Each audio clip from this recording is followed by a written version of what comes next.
Good morning, Rise and Freedom. I'm Austin Peterson. You're watching and listening to the Wake Up America show at wakeupamericashow.com. Looks like we made it. Happy Friday, everybody.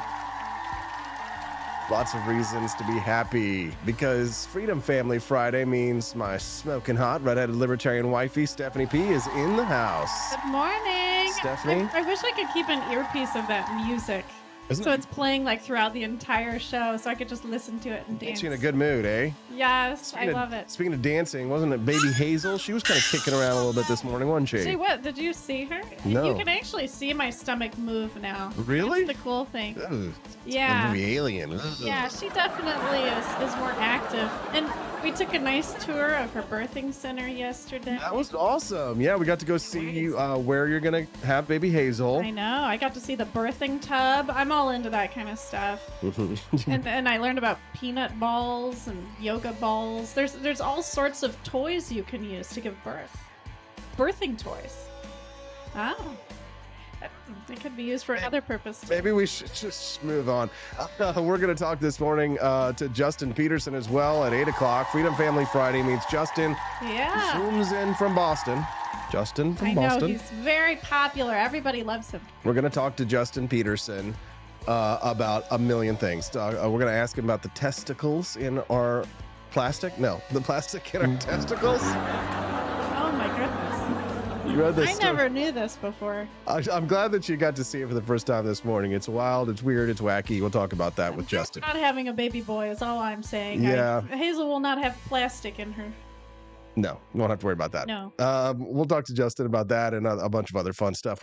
Stephanie watched the trailer for the new Ronald Reagan movie that's coming out, which looks pretty awesome. I would like to see it. I mean, it has the right balance of love and drama and politics. Oh, he had one of the Those are all the things I like. Ronald Reagan had one of the coolest stories. My dad loved him, and He's an actor.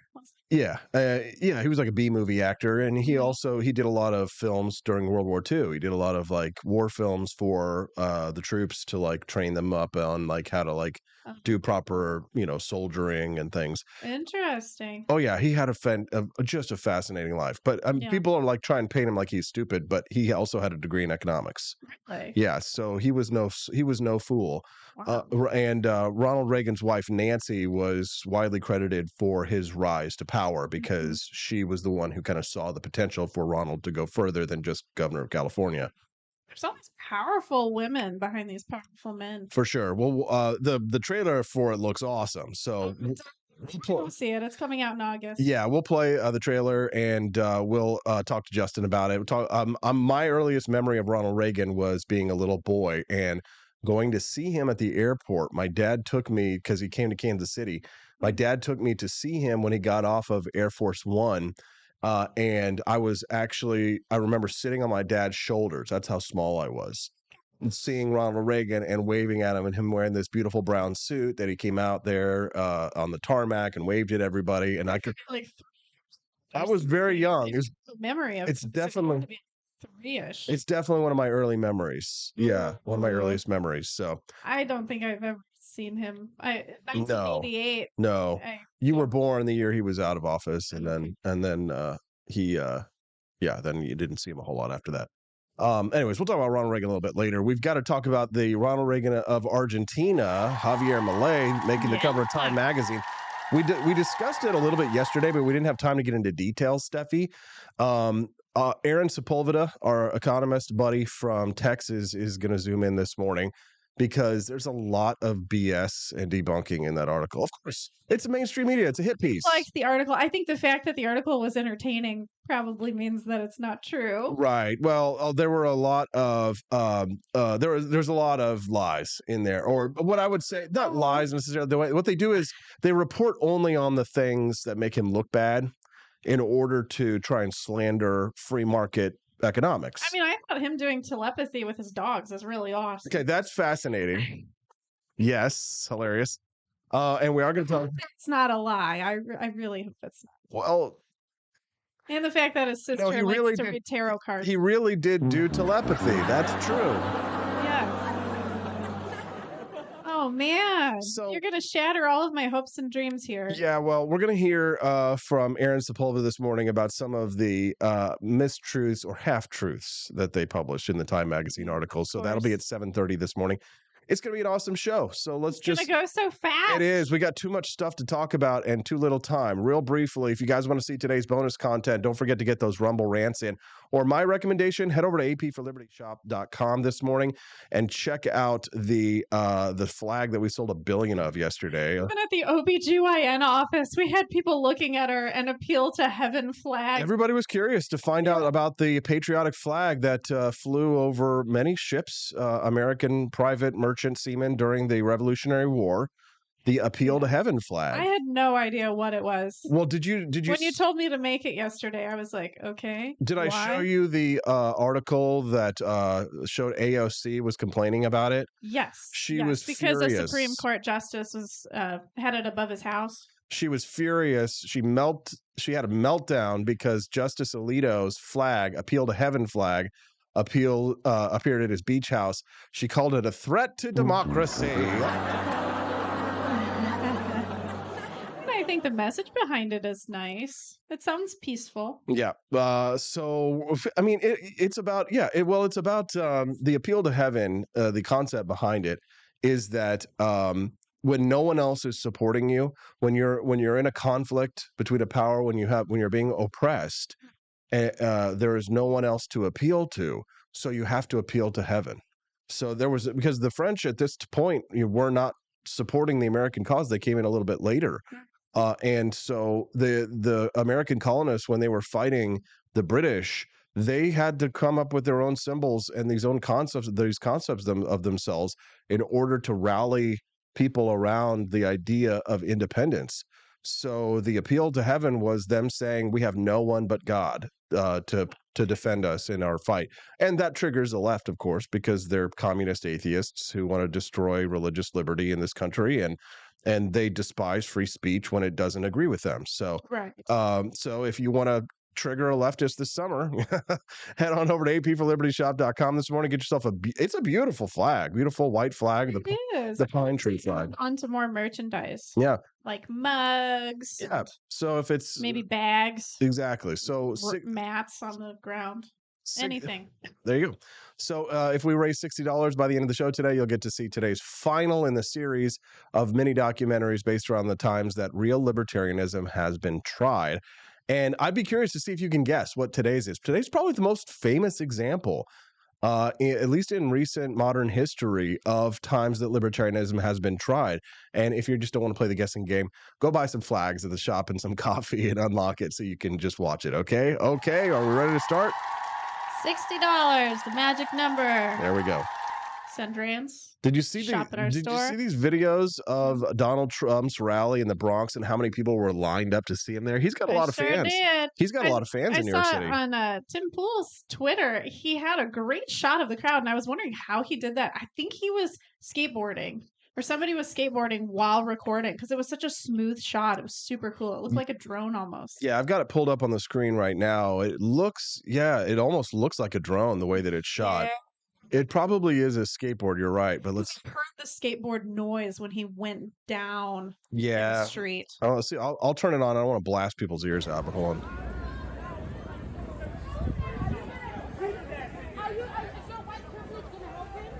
Is white privilege gonna help him? Oh my god, I didn't hear that at first. That's funny. Is white privilege gonna help him? So there were some not supporters there as well. This is the Bronx. But I mean, the thing about the Bronx is, if you don't know anything about New York City in terms of the boroughs, like each borough of New York has its own personality. And the Bronx is kind of considered like where the badasses live. Didn't you live there? No, I lived in Queens. Okay. Yeah, Queens is a little different. It's to Harlem or something. Well, I did. Yeah, I did actually. So for a brief period, I lived in Manhattan, and that was when I lived in Spanish Harlem, and it was okay. That's not the Bronx, so that's very separate from the Bronx. Okay, so Yes and no. Okay. Okay. So the boroughs are all connected, Okay. right? So it's all the same geographic area, right? Manhattan is the peninsula, and then the boroughs surround Manhattan. But the Bronx, after you go past a certain point of the Manhattan Peninsula, and you're on quote unquote mainland, that's when you cross over into the Bronx. So it's kind of like I think it's past like 160th Street or something. I lived on 108th Mm. and Second Street Oh, in okay. Manhattan, and that is considered to be Spanish Harlem. So Okay. it's Central Park divides the top part of Manhattan because Uh-huh. it goes like hundreds of blocks. And so I'm on the east side in Spanish Harlem. On the Mhm. west side of Central Park is traditional Harlem, right? Black Harlem. There are a lot of Mm. black people that lived in Spanish Harlem too, but it was considered, especially in the 1950s, it was this Hispanic neighborhood. More Yeah. like there's a rose in Spanish Harlem. But in the Bronx, when you keep going north and you end Uh-huh. up in the Bronx, that's kind of considered where like the badass Italians live and like and Okay. it's got I was in the Bronx like a couple of times, once to go to the zoo, and then I can't remember where the other time was, maybe buy cocaine. Just kidding. I know Dad probably listening this morning. I'm just teasing at everybody else and the FBI, right? We've been watching The Sopranos, so we got the FBI in our brain. We're going to talk about the Javier Milei with Aaron Sepulveda here in about 15 minutes. Oh, okay. He's gonna zoom in live. So we've got a lot of topics we want to hit. I mean, the fact that Donald Trump can draw a large crowd, I think, for people who don't understand New York City, they're gonna look at this and be like, "Wow, this is a huge crowd." But the fact is that because there's 10, 12 million people who live in Manhattan, a certain Right. number of those people are going to be Donald Trump supporters. Of And course. so and a lot of these people are going to come from around the country too to go to a rally Mm. like that. So Yeah, how many it's people are actually from the Bronx that are standing in line there? yeah, Probably not all those people. David Lee is asking me to say peninsula again. Is it peninsula? I say peninsula Well, why do you say peninsula when it's pronounced peninsula? because Ursula. I mean, that's how you say ULA. But hula, peninsula, maybe it's peninsula. Have you guys clicked the like button yet? Don't forget that you can send a text to the show at 573-319-1586. That's 573-319-1586. Whenever there's a problem with the show and the audio isn't working or something like that, everybody just oh my god. I don't know if they're hearing that or not, but you know. Some music playing, Hispanic music. No, it's Italian. It's funny enough to say. Right? Well, that Donald Trump threw paper towels at the people in, was it Puerto Rico after a hurricane? Yes. And yeah. Well, he was throwing paper towels at them because they needed relief. They had been paper towels help people during a hurricane. Same reason that people bought toilet paper during COVID-19. You know, they were highly offended by these paper towels, and so there was somebody at the rally apparently wearing like paper towels around their neck to remind him of what he did. Yeah, I mean, let's stay away from the Puerto Rico Haiti talk this morning. Missouri Liberty distressed tea and bomb pop earrings just sold over at the shop to our friend Cecilia. Some different items. Yeah, exactly. So, which that means that we are $48 towards our $60 goal this morning to unlock today's bonus content. So we don't need much more. We only need $12 more. Yeah, but if somebody just goes and buys like Appeal to Heaven flag, boom, it's done. So get it in before the end of the show, and you shall be rewarded with the fruit of my labor. Let's see. Okay, so Donald Trump rally, it's big. Not a lot to say there, really. I mean, he's being Donald Trump. He's heading over to Washington, D.C. to go speak to the Libertarians very soon. Right. This weekend is coming up, the Memorial Day holiday. All the Libertarians are gathering in Washington, D.C. for the Libertarian Party's convention. Vivek Ramaswamy will be there to debate whoever wins the vice presidential VP spot. And then RFK Jr. is going to be there. And then they will nominate their presidential candidate. And then they will all vote for Donald Trump. I heard there's an old Michigan Libertarian friend I follow, and he said a lot of the Michigan delegates were actually disqualified from going because they're not a part of the Mises Institute The Mises Caucus. or the Mises Caucus. So I guess you have to be like a member of the Mises Caucus in order to be a delegate. I'm not. There's I'm something not weird sure about that, but I have been seeing a bunch of like shady stuff that the Mises Caucus has been doing to just go.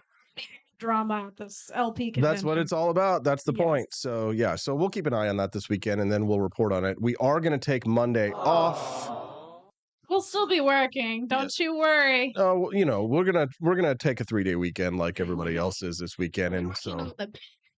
Mhm. So we've got a lot of like house projects to do. Yeah, so we've got to build the pram and all that kind of stuff. So a lot of different things we got to do to get ready for baby Hazel. So but we are going to be off on Monday. Don't give us this, boo. I've seen what makes you cheer. The Wake Up America show is brought to you in part by viewers and listeners just like you. Get those Rumble Rant donations in by the end of the show so you can unlock today's bonus content. We've got about 12 to 13 minutes until we speak to Aaron Sepulveda about Javier Milei appearing in Time magazine. But before we do, speaking of Memorial Day, I read this really great piece in the Wall Street Journal. Teach your children to love America. Peggy Noonan wrote, for Memorial Day, I'm taking inspiration from the New York School's 1900 Manual of Patriotism. Wow. I don't think they have that in schools anymore. It's like the Manual of Communism. No kidding. Nowadays. Exactly. Communist Manifesto for children. I'm sure they have that. I'm not. Yeah, of course. Yeah, it's called Anti-Racist Baby. Yeah, that's right. The Peggy Noonan writes, children don't need to be taught to love their parents. From the moment they come out, you are everything to them. They seem to arrive with a certain amount of love built in and fix it on the mother who holds them and looks into the eyes and the father who delights them by making them laugh. It really is something, this natural force that comes prepackaged. But after parents, family, and nature, children are especially sensitive to and undefended against the idea of the miraculous within nature. Children have to be taught to love certain things, such as their country. Parents, teach your children to love America, either as an extension of your own love or as a simple kindness to them. We live in an age in which children are instructed in 100 different ways through 100 different portals that America is and always was a dark and scheming place, that its history is the history of pushing people around, often in an amoral quest for wealth, but also because we aren't very nice, and we never meant it about the Declaration. Ideology and idiocy imposed this view, shallowness too. It began some decades ago, but has speeded up and become more extreme the past 10 years. What does this atmosphere of unlove for America do to kids? To little ones 5 and 10, but also 15? What is its impact on them? To kids from difficult circumstances, it means there is no hope. You won't escape a violent or unhappy family into a better place, the world outside, because it isn't better. The world outside is America, which brutalizes the minority, the woman, the different. Inside is scary, outside is scarier. What a thing to do to vulnerable kids. To kids from easier circumstances, it does nothing good and carries a subtle bad effect. It means the thing that you're a part of is at its heart corrupt, so you might as well be corrupt. The ugliness of America becomes a permission structure. We are amoral, and you can be too. Kids live on dreams. Have the adults who created this atmosphere forgotten that as they pursue their own resentments and make their own accusations? To kids in all circumstances, it denies a dream of a good thing that you can make better. It undercuts the idea the people you came from were brave and hardy and did marvelous things. It robs you of a sense you've got this within you and can go on and be a marvel too. It denies kids a secure sense that they're part of something sound and healthy. It subtly discourages them from trying to make things better. You can't right something whose sicknesses are so structural. This isn't a good way to bring up the future. You have to start kids out with love. Irony and detachment will come soon enough, but start with love, if only to give them a memory of how that felt. This manual that she's talking about, the Manual of Patriotism, it's 461 pages. It was published in 1900. It was written after the legislature passed an 1898 law requiring public schools to display the flag and encourage patriotic exercises. Organized veterans of the Civil War, who were nurses on the battlefield, pushed for it to awaken in the minds and hearts of the young an appreciation for the great deeds of their nation. Just trying to remember back to when I was a kid. I don't know when I started loving America or if I ever did. I think it was just all I knew. I'm not so sure that my parents really instilled a love of patriotism in me. I remember at school we had to do the Pledge of Allegiance, but I didn't know the meaning behind that. I hated history. And I think in this article, they're talking about making history fun. Teach your kids about all of the important historical events. And so I think if it had sounded more fun to me and exciting, these stories, then I would have latched onto them more and probably found meaning behind them. I don't want to drone on and on about my experiences as a young man, but It's I've, such a good yeah, me. yeah, my father was very good at inspiring passion for history in me as a young man, because when we were very little, I remember going to Washington D.C. for the first time, See, I and didn't go to Washington D.C. my whole life until I was with you. My mom wouldn't let me go on my trip in middle school because she didn't want me to ride on a bus and get in an accident. Yes. So that's why I probably didn't know much because I never went to Washington D.C. so we went on a family trip, and Yeah. we're going to take Azel, we saw the monuments, we did all of the traditional tourist stuff, but then as I got a little bit older, Dad and Grandpa, his father, Grandpa Hans, we would go back and we would see things in DC. We would stay just outside DC, but then he would take me to the Civil War battlefields, and he actually would bring, and I remember the book, I think it's still on his it's I think it's still on his coffee table there at home in the north room, Oh, the living room, yeah. and it's a book about the Civil War, and it had the whole history of it, and we would go through the battlefields, and Dad would read the stories of the men that fought there and died there, and would show me the pictures, and some of the pictures are pretty bloody. So like from Gettysburg, for example, Devil's Den, you can see photographs of the corpses of the men who died, and that was very exciting as a young boy. Right. As a girl, I'm not sure I would have liked that very much to see all the dead bodies. Probably not, but Mm-mm. boys tend to like the soldiering and the army and the military stuff. But we went to the Civil War battlefields, and we probably did that. And we did that with my cousins. We probably went 3 or 4 times, like 11, 13, 16. Uh, uh, we went to those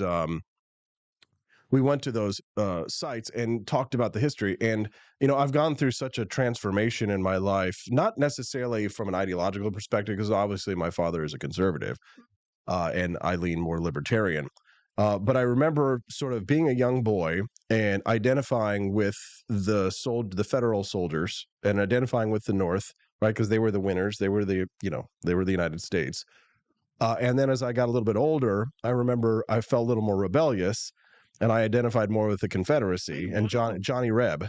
And then when Your I father was probably very upset at no, that. no, no. I mean, my dad, like, there's something, if you're a real American, then you see something in both sides of the conflict, and you Mhm. can pick a side. I mean, and like for a while there, especially in my early days as a libertarian, you read a lot of anti-Abraham Lincoln literature, like, because you Mhm. never get any criticisms of Abraham Lincoln in school. No, I just remember a boy, he recited the 7 years ago, the Gettysburg Address. He memorized the whole thing. I remember in school we listened to him say it, but that was about all I knew about Abraham Lincoln back then. Right. So you learn, I mean, they sort of deify Abraham Lincoln in school, Uh-huh. as the man who saved the Union and, freed the slaves, et cetera. Uh-huh. And so you never sort of hear from the critics of Abraham Lincoln until you become a libertarian, and then everybody, poops all over him all the time. Right?